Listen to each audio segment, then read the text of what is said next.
Hello everyone, welcome back to all of you once again our channel Vidhi Gyan legal knowledge. मैं advocate Himani Sharma. Chapter 8 CRPC हम लोग discuss कर रहे थे। We have already complete section 106 to 110।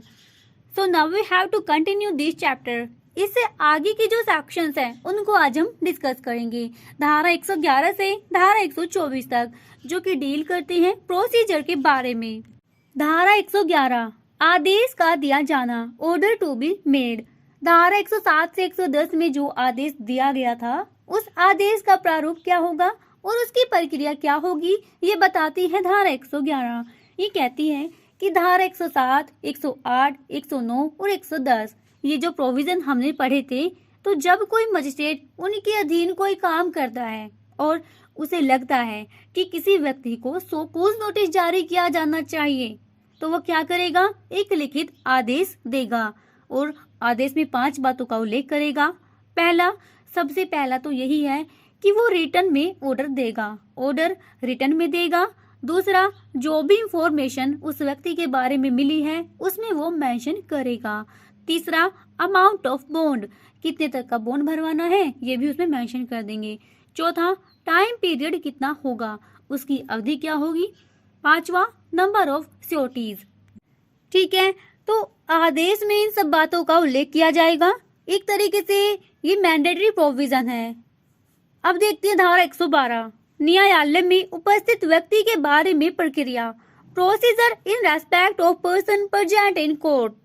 धारा 112 कहती है कि जिस भी बंदे को आप ऑर्डर दे रहे हैं, मतलब जिसको भी सो कॉज नोटिस जारी किया गया, तो अगर वो कोर्ट में प्रेजेंट है तो वो ऑर्डर उसको पढ़कर सुनाया जाएगा। अगर वो चाहे तो इफ ही सो डिजायर उसको एक्सप्लेन भी कराया जाएगा। अब देखिए, 2 सिचुएशन होती हैं, या तो बंदा कोर्ट में हाजिर है या नहीं। हाजिर था तो 112 में हमने ऑर्डर उसको पढ़ के सुना दिया और एक्सप्लेन भी कर दिया। धारा 113 ऐसे व्यक्ति के बारे में बात करती है जो कोर्ट में उपस्थित नहीं है। समन्स और warrant in case of person not so present, ऐसे व्यक्ति के बारे में समन या वारंट जो उपस्थित नहीं है। अब अगर वो बंदा कोर्ट में प्रेजेंट नहीं है तो मजिस्ट्रेट उसकी हाजिरी के लिए समन जारी करेगा। अगर वो किसी अधिकारी की कस्टडी में है तो उस अधिकारी को वारंट दे दिया जाएगा कि उस बंदे को कोर्ट के सामने लाया जाए। प्रोविजो कहता है कि अगर मजिस्ट्रेट को पुलिस ऑफिसर की रिपोर्ट से या फिर किसी अदर इंफॉर्मेशन से ये लगता है कि परेशानी भंग होने के डर के कारण है, और अगर उस बंदे को तुरंत नहीं अरेस्ट किया गया तो परेशानी भंग को रोका नहीं जा सकता, तो ऐसी सिचुएशन में वो मजिस्ट्रेट क्या करेगा, एट एनी टाइम, किसी भी समय वारंट जारी कर देगा और जो भी रिपोर्ट या इंफॉर्मेशन उसको मिली थी उसको रिकॉर्ड करेगा। अब देखते हैं धारा 114 copy of order to a company summons और वारंट। समन या वारंट के साथ आदेश की प्रति होगी। ये सेक्शन सिर्फ इतना कहता है कि जो भी समन या वारंट इशू किया गया है उसके साथ धारा 111 में जो आदेश दिया गया था उसकी कॉपी लगा देंगे। ठीक है, अब जो भी ऑफिसर समन की तामीली कर रहा है तो वो कॉपी उसी बंदे को दे देगा जिस पर समन की तामीली की गई है, या अगर वो वारंट को एग्जीक्यूट कर रहा है तो जिस भी बंदे को उसने अरेस्ट किया उसी को वो कॉपी दे देगा। धारा 115 व्यक्तिगत हाजिरी से अभिमुक्ति देने की शक्ति, power to dispense with personal attendance. धारा 115 कहती है कि अगर मजिस्ट्रेट को लगता है कि भाई सफिशिएंट रीजन है, कि जरूरी नहीं उस बंदे को कोर्ट में खुद हाजिर होना पड़े जिसे सो कॉज नोटिस जारी किया गया था, तो मजिस्ट्रेट उसे पर्सनल हाजिरी से छूट दे सकता है और ये बोल देगा कि भाई अपने प्लीडर के थ्रू आप अपीयर हो जाओ, तो वो अपने प्लीडर को कोर्ट में भेज सकता है। अब देखते हैं धारा 116, काफी इंपॉर्टेंट है, इत्तला की सच्चाई के बारे में जांच, inquiry as to truth of information. इसमें मजिस्ट्रेट ये आइडेंटिफाई करते हैं कि जिस भी बंदे के अगेंस्ट इंफॉर्मेशन मिली है कि भाई ये परेशानी भंग कर सकता है, वो इंफॉर्मेशन सही है या नहीं, तो इसके लिए इंक्वायरी की जाएगी। सब सेक्शन फर्स्ट कहता है कि धारा 111 में जिस व्यक्ति को ऑर्डर दिया गया था अगर वो कोर्ट में उपस्थित है, और धारा 112 में वो ऑर्डर उसको पढ़कर भी सुना दिया, एक्सप्लेन भी कर दिया, ठीक है, या जब धारा 113 में समन या वारंट इशू किया गया वो तब कोर्ट में हाजिर हुआ, तो मजिस्ट्रेट जो है वो डायरेक्ट एक्शन नहीं लेंगे, वो इंक्वायरी करेगा कि जो भी इंफॉर्मेशन उसके बारे में मिली है, जिस भी सूचना के आधार पर वो कार्यवाही कर रहा है, वो सही है या नहीं, और वो सच्चाई जानने के लिए फर्दर एविडेंस भी ले सकता है। सबसेक्शन 2 बताता है कि जांच की रीति क्या होगी। ठीक है, तो जांच ऐसी रीति से की जाएगी जैसे संबंध केसेस में ट्रायल चलता है और एविडेंस रिकॉर्ड होते हैं, तो उसी तरीके से जांच की जाएगी। सबसेक्शन 3 ये कहता है कि उपधारा 1 के अधीन जांच शुरू होने के बाद और खत्म होने से पहले, जांच शुरू होने के बाद और खत्म होने से पहले अगर मजिस्ट्रेट को ये लगता है कि तुरंत उपाय करना जरूरी है, किस लिए? परिशांति भंग को रोकने के लिए, लोक प्रशांति को डिस्टरबेंस ना हो इसलिए, किसी अपराध को होने से रोकने के लिए, या पब्लिक की सेफ्टी के लिए उपाय करना जरूरी है। तो अगर इनमें से कोई भी कारण बन रहा है तो मजिस्ट्रेट उसे लेखबद्ध करेगा और उस व्यक्ति को ये निर्देश देगा, किस व्यक्ति को? जिसे धारा 111 में ऑर्डर दिया गया था कि वो जांच पूरी होने तक security for keeping peace and for good behaviour एक बॉन्ड एग्जीक्यूट करे विद और विदाउट श्योरिटीज। ठीक है, और जब तक वो बॉन्ड एग्जीक्यूट नहीं कर देता या डिफॉल्ट करता है, तो जब तक जांच पूरी नहीं हो जाती तब तक उसको कस्टडी में रखेंगे। अब इसका जो प्रोविजो है वो ये कहता है कि 2 परिस्थितियों में ऐसा नहीं किया जाएगा।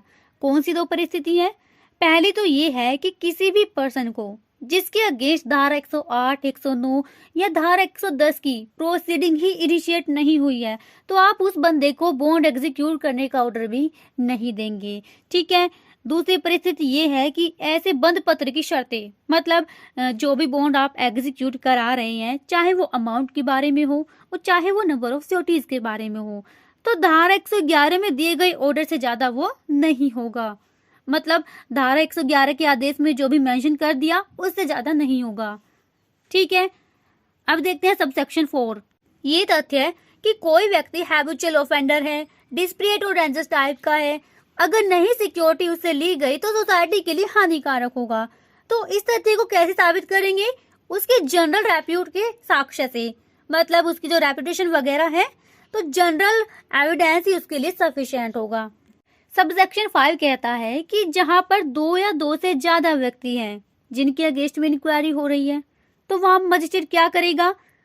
उनकी इंक्वायरी एक साथ की जाए या सबकी अलग अलग, जैसा मजिस्ट्रेट को ठीक लगे वो कर सकता है।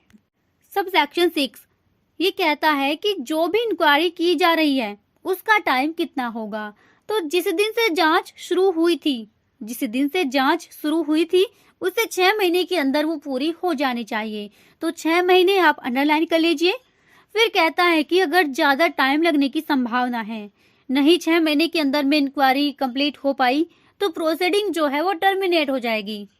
ठीक है, अब अगर मजिस्ट्रेट को लगता है कि कोई स्पेशल रीजन है तो वो रीजन से रिकॉर्ड करके टाइम पीरियड बढ़ा भी सकता है।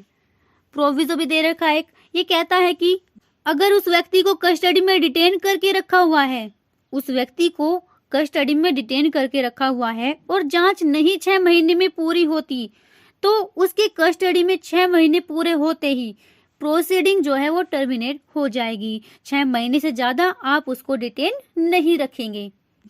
सबसेक्शन 7 ये कहता है कि अगर उपधारा 6 में मजिस्ट्रेट ने कोई निर्देश दिया है, रीजन से रिकॉर्ड किए थे और इंक्वायरी की टाइमिंग बढ़ा दी थी, तो पीड़ित पक्षकार जो है वो इसके अगेंस्ट में सेशन जज को आवेदन कर सकता है। और सेशन जज को अगर लगे कि कोई स्पेशल रीजन नहीं थे कि जांच का टाइम बढ़ाया जाए, तो वो मजिस्ट्रेट के आदेश को रद्द कर देगा। ये थी धारा 116।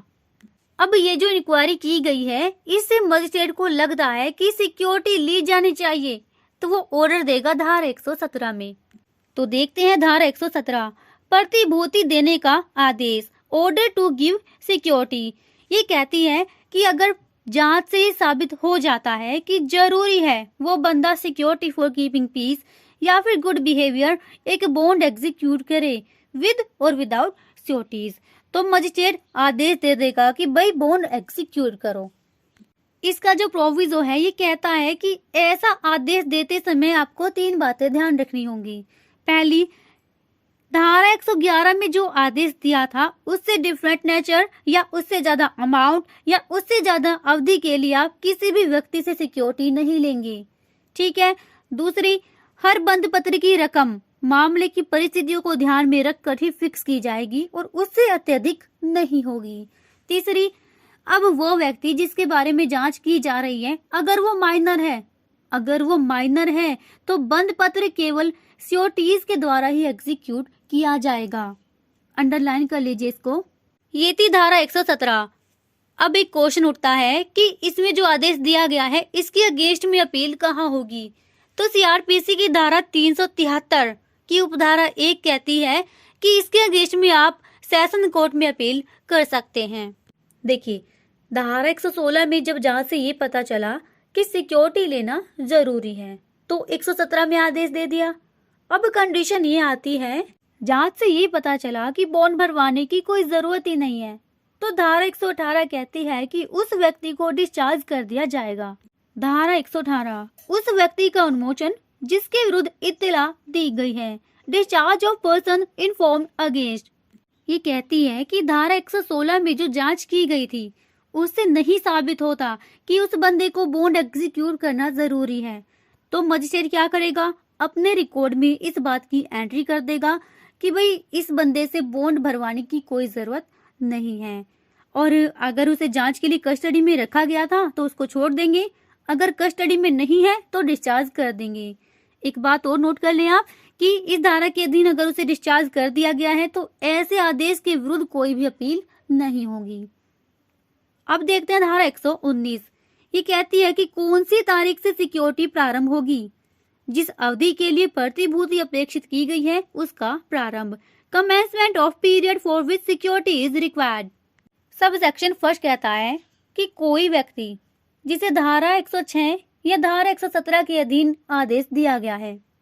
106 में सिक्योरिटी कन्विक्शन के केस में मांगी गई थी और 117 में सिक्योरिटी के लिए ऑर्डर दिया गया था। तो ऐसा ऑर्डर जब दिया गया था और वो व्यक्ति उस समय कारावास के लिए दंडाधीश है या दंडादेश भुगत रहा है तो जब ये दंडादेश उसका खत्म हो जाएगा तब सिक्योरिटी की टाइमिंग शुरू हो जाएगी। ये तो बात थी धारा 106 और 117 के मैटर की। अब सबसेक्शन 2 जो है कहता है कि अदर केसेस में ऐसी जो अवधि है तो वो उसी दिन से शुरू हो जाएगी जिस दिन ऑर्डर दिया गया था, जब तक कि मजिस्ट्रेट कोई स्पेशल रीजन से बाद की कोई डेट फिक्स नहीं करते हैं। तो जिस दिन ऑर्डर दिया गया था उसी दिन से टाइमिंग जो है वो शुरू हो जाएगी। 2 ही बातें ध्यान रखनी है, जेल में है तो जेल से बाहर आने के बाद, और जब जेल में नहीं है तो आदेश के साथ ही टाइमिंग शुरू हो जाएगी। अब देखते हैं धारा 120, कंटेंट्स ऑफ बॉन्ड, बंद पत्र की अंतर वस्तुएं। देखिए, 2 ही रीजन से बॉन्ड भरवाया जा रहा है यहाँ, परिशांति कायम रखने के लिए और सदाचार बनाए रखने के लिए।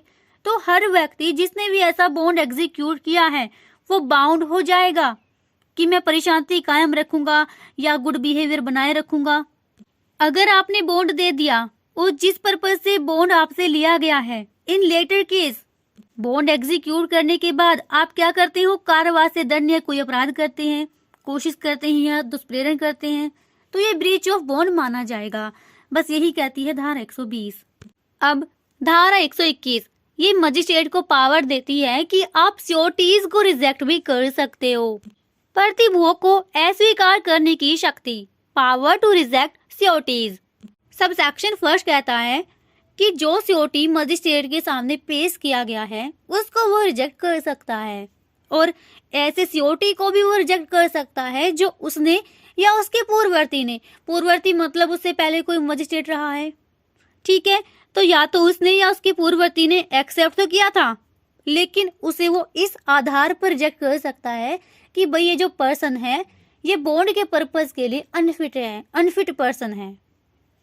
अब इसका जो प्रोविजो है वो ये कहता है कि किसी भी सिक्योरिटी को जब आप एक्सेप्ट करने से इनकार कर रहे हैं या रिजेक्ट कर रहे हैं उसकी फिटनेस के बारे में खुद जांच करोगे, वो भी शपथ पर, या फिर अपने सबऑर्डिनेट मजिस्ट्रेट को बोल देगा जांच करने के लिए और उसके बारे में रिपोर्ट भी करवाएगा। सब सेक्शन 2 कहता है कि ऐसी जांच करने से पहले मजिस्ट्रेट को एक रीजनेबल नोटिस देना होगा। किसको देगा? उस सिक्योरिटी को जिसे वो रिजेक्ट कर रहा है और उस व्यक्ति को जिसने सिक्योरिटी को पेश किया है, और जो भी एविडेंस वगैरह होंगे उनको भी वो रिकॉर्ड करेगा। अब देखते हैं इसका सबसेक्शन 3।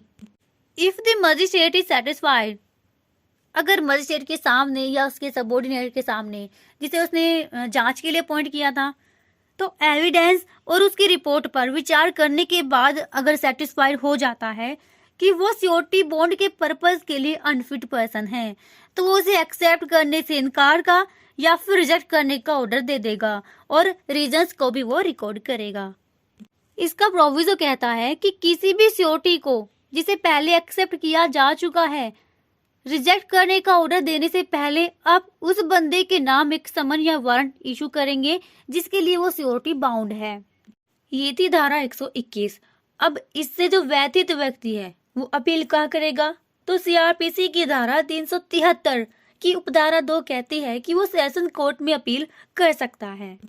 अब देखते हैं धारा 122। प्रतिभूति देने में व्यतिक्रम होने पर कारावास, imprisonment in default of security.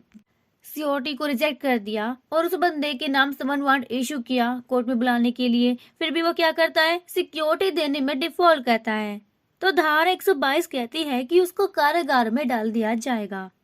Sub section first 2 close दे रखी है इसमें, ए और बी। पहला कहता है कि यदि किसी व्यक्ति को धारा 106 या 117 का आदेश दिया गया है और वो निर्दिष्ट समय जो है उससे पहले सिक्योरिटी नहीं देता है, तो उसको कारागार में भेज देंगे, और अगर पहले से ही वो कारागार में है तो उतनी अवधि तक के लिए उसको डिटेन करके रखेंगे अनटिल सच पीरियड एक्सपायर। कौन सी अवधि की बात की जा रही है, वो जो बॉन्ड उससे भरवाया था 1 साल का था या फिर 3 साल का, तो जब तक बॉन्ड का टाइम खत्म नहीं हो जाता तब तक उसको कारागार में रखेंगे, या जब तक वो उस टाइम के अंदर कोर्ट या मजिस्ट्रेट को सिक्योरिटी नहीं दे देता। क्लोज बी ये कहती है कि अगर वो व्यक्ति जिसने धारा 117 के अधीन बॉन्ड एग्जीक्यूट किया था विद और विदाउट सिक्योरिटीज, उसके बाद में वो ब्रीच कर देता है और मजिस्ट्रेट या उसका जो पद उत्तरवर्ती है वो सेटिस्फाई हो जाता है कि भाई इस बंदे ने ब्रीच ऑफ बॉन्ड किया है, तो वो जो भी ग्राउंड बन रहे हैं उनको रिकॉर्ड करेगा और आदेश देगा कि इस पर्सन को गिरफ्तार कर लिया जाए, और जब तक बॉन्ड का टाइम खत्म नहीं हो जाता तब तक उसको कारागार में ही रखा जाए। अब देखते हैं सब सेक्शन 2। ये कहता है कि जब मजिस्ट्रेट ने 1 साल से ज्यादा अवधि की सिक्योरिटी का आदेश दिया है और वो व्यक्ति सिक्योरिटी नहीं देता है, तो मजिस्ट्रेट वारंट जारी करेगा, ये निर्देश देगा कि इसको तब तक जेल में रखा जाए जब तक कि कोर्ट ऑफ सेशन आदेश ना दे दे, और जो भी प्रोसीडिंग है वो उस कोर्ट के सामने रखी जाएगी। सब सेक्शन 3 कहता है कि अब वो कोर्ट क्या करेगा, after examine such proceeding and magistrate से जो भी एविडेंस या इंफॉर्मेशन रिक्वायर की गई थी और उस व्यक्ति को सुनने का उचित अवसर देने के बाद ऐसा आदेश पारित करेगा जो उसे ठीक लगे, एज इट थिंक्स फिट। लेकिन इसका जो प्रोविजो है वो कहता है कि इम्प्रिजमेंट तो आप उसको दे रही हैं लेकिन 3 साल से ज्यादा का नहीं देंगे, तो 3 साल आप अंडरलाइन कर लीजिए। सब सेक्शन 4 कहता है कि अगर एक ही प्रोसीडिंग में 2 या 2 से ज्यादा व्यक्तियों से सिक्योरिटी मांगी गई है, तो उनमें से अगर एक ही प्रोसीडिंग कोर्ट ऑफ सेशन को भेजी गई है तो दूसरे पर्सन का मामला भी उसी में शामिल कर देंगे। सब सेक्शन 5 कहता है कि सेशन जज अपने विवेक के अनुसार जो भी प्रोसीडिंग उसके सामने रखी गई है उसको ट्रांसफर कर सकता है। किसको करेगा, एडिशनल सेशन जज को या असिस्टेंट सेशन जज को, और वो सेशन जज की पावर्स को ही एक्सरसाइज करेंगे। सब सेक्शन 6 कहता है कि जिस व्यक्ति से सिक्योरिटी मांगी गई है वो दे देता है किसको, जेल का जो ऑफिसर इंचार्ज है उसको दे देता है, तो वो तुरंत रिफर कर देगा उस कोर्ट या मजिस्ट्रेट को जिसने आदेश दिया था, और फिर उनके आदेश की प्रतीक्षा करेगा मतलब उस बंदे को रिलीज करने या इम्प्रिजमेंट देने की पावर उसको नहीं होगी। सब सेक्शन 7 और 8 बात करते हैं कि जब सिक्योरिटी आप नहीं देते हैं तो कितना कारावास आपको दिया जाएगा। सब सेक्शन 7 अगर परिशांति कायम रखने के लिए प्रतिभूति देने में असफल रहते हो तो सादा कारावास दिया जाएगा। और सब सेक्शन 8 कहता है कि गुड बिहेवियर के लिए सिक्योरिटी देने में असफल रहते हैं तो कितना कारावास दिया जाएगा। 108 के अधीन कार्यवाही है तो सादा कारावास दिया जाएगा, और 109 110 के अधीन कार्यवाही है तो कठिन या सादा कारावास दिया जाएगा, जैसा भी कोर्ट या मजिस्ट्रेट को ठीक लगे। अब देखते हैं धारा 123, प्रतिभूति देने में असफलता के कारण कारावासित व्यक्तियों को छोड़ने की शक्ति, power to release person imprison for failing to give security. Sub section first कहता है कि जब अंडर सेक्शन 117 एग्जीक्यूटिव मजिस्ट्रेट ने कोई ऑर्डर पास किया तो डीएम को या अदर केसेस में सीजेएम को ये लगता है कि सिक्योरिटी देने में असफल होने के कारण बंदा कारावास में है और कम्युनिटी के लिए या किसी अदर पर्सन के लिए हैजार्ड नहीं है और विदाउट हैजार्ड उसको रिलीज किया जा सकता है। मतलब जेल से बाहर जाएगा अगर वो तो किसी को संकट में नहीं डालेगा, ऐसा लगता है। तो ऑर्डर कर दिया जाएगा कि भाई इस बंदे को डिस्चार्ज कर दिया जाए। तो ऐसे व्यक्ति को कब डिस्चार्ज किया जाएगा? जब प्रतिभूति देने में असफलता के कारण वो कारावास में है। सब सेक्शन 2 ये कहता है कि जब कोई व्यक्ति सिक्योरिटी देने में असफलता के कारण कारावास में है तो high court, court of session, DM और सीजेएम को पावर होगी कि वो amount of bond, number of security या वो टाइम, सिक्योरिटी का जो टाइम है उसको कम करने का ऑर्डर वो दे सकते हैं। तो किसको पावर होगी? हाई कोर्ट को, कोर्ट ऑफ सेशन को, डीएम को और सीजेएम को।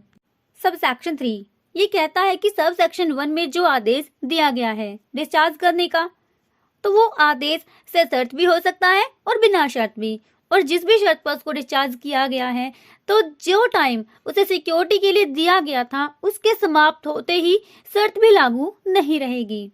सब सेक्शन 4 कहता है कि ऐसी जो शर्त होगी उसका निर्धारण स्टेट गवर्नमेंट करेगी। तो शर्त कौन तय करेगा? स्टेट गवर्नमेंट करेगी। ये कई बार एग्जाम में पूछा जाता है। सब सेक्शन 5 कहता है कि डिस्चार्ज करने का जो ऑर्डर है उसको कैंसिल करने की पावर किसको होगी? तो कौन उसको रद्द कर सकता है? डीएम और सीजेएम। जिस शर्त पर उसको आप डिस्चार्ज कर रहे हैं अगर वो शर्त को फुलफिल नहीं करता है तो अंडर सेक्शन 117 जब एग्जीक्यूटिव मजिस्ट्रेट ने ऑर्डर पास किया तो डीएम को पावर होगी और अदर केसेस में सीजेएम को पावर होगी कि वो ऑर्डर को कैंसिल कर सकते हैं। सब सेक्शन 6 कहता है कि जब आपने ऑर्डर रद्द कर दिया तो ऐसे व्यक्ति को पुलिस ऑफिसर बिना वारंट के गिरफ्तार कर लेगा और डीएम या फिर सीजेएम के सामने पेश कर देगा। अब सब सेक्शन 7 कहता है कि जिस बंदे को अरेस्ट किया गया है उसे कितने टाइम के लिए जेल में रखा जाएगा? तो सिर्फ उतनी ही अवधि के लिए आप उसको जेल में रखेंगे जितना उसके जेल का कारावास रह गया है। आई रिपीट कि 123 में बात किसकी की जा रही है? प्रतिभूति देने में अगर कोई असफल है और वो कारावास में है तो उसकी बात की जा रही है। तो कारावास में था, फिर डिस्चार्ज किया, अगर कम्युनिटी के लिए वो हैजार्ड नहीं था, संकट में किसी को नहीं डालता तो उसको डिस्चार्ज कर दिया था। अब यह सबसेक्शन 5 में क्या है? ऑर्डर को कैंसिल कर दिया। सबसेक्शन 6 में क्या बोला कि ऑर्डर कैंसिल करने के बाद पुलिस ऑफिसर बिना वारंट उसको अरेस्ट कर लेगा, ठीक है। और सबसेक्शन 7 कहता है कि उसे उतने टाइम के लिए जेल में रखेंगे जितना टाइम उसके जेल का कारावास रह गया था।